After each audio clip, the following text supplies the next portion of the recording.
এটা খুবই ইতিবাচক। আমরা এখন পর্যন্ত যা দেখতেছি, যদি এই ধারা অব্যাহত থাকে, যদি ভোটার টার্ন আউট অব্যাহত থাকে, তাহলে কালকে একটা চমৎকার ইলেকশন হইতে যাচ্ছে।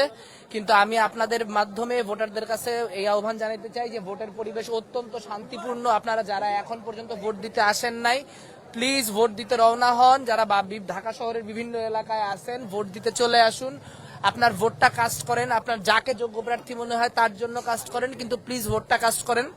ভোটের পরিবেশ এখন পর্যন্ত নানান রকম ক্ষুদ্র ক্ষুদ্র অভিযোগ নানান ক্ষেত্রে পাওয়া যাচ্ছে। বড় দলগুলির প্রতি এক ধরনের পক্ষপাতের অভিযোগ, সেটা তো আমরা মেনে নিয়েই মাঠে নামছি, সেই অভিযোগের জায়গাও পাওয়া যাচ্ছে। তবে প্রচন্ড পরিমাণে স্বতঃস্ফূর্ত অংশগ্রহণ এখন পর্যন্ত দেখা যাচ্ছে। এই স্বতঃস্ফূর্ত অংশগ্রহণটাই আমরা চাইছিলাম। এই স্বতঃস্ফূর্ত অংশগ্রহণ জারি থাকলে আমরা আশা করি আজকে একটা ভালো ফলাফল দেখতে পাচ্ছি।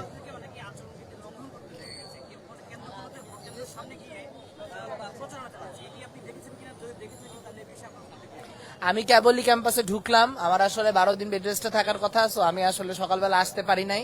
আমি কেবলই ঢুকলাম। আমার ব্যক্তিগত অবজারভেশনের জায়গাও এখনো তৈরি হয় নাই, এবং প্যানেলের সাথে যে আলোচনা, সেই আলোচনাও আমি এখনো করতে পারি নাই। আমি আসলে ক্যাম্পাসে আইসেই প্রথমে ভোটটা দিতে ঢুকলাম। সো ভোটটা দেই, ভোটটা দেওয়ার পর অন্য কেন্দ্রগুলা ঘুরার পরে আমি হয়তো আপনাদের একটা অবজারভেশন জানাতে পারবো।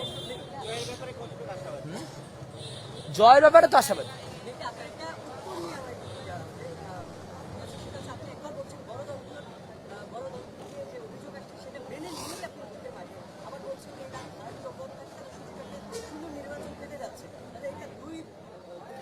না, ব্যাপারটা হচ্ছে যে প্রতিবন্ধকতা, কাঠামোগত প্রতিবন্ধকতা আছে, কিন্তু যদি ভোটাররা ব্যাপকভাবে উপস্থিত হয়, তাহলে আসলে এর মধ্য দিয়ে কোনো ম্যানিপুলেশন, কোনো ইঞ্জিনিয়ারিং, কোনো কিছু সম্ভব হবে না।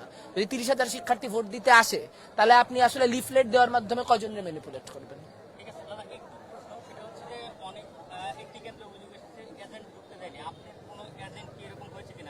না, আমরা খবর পেয়েছি যে আমাদের এজেন্টরা এখন পর্যন্ত সবকটা কেন্দ্রেই আছে। সো আমরা কেন্দ্রগুলোতে ঢুকতে পারছি পোলিং এজেন্ট।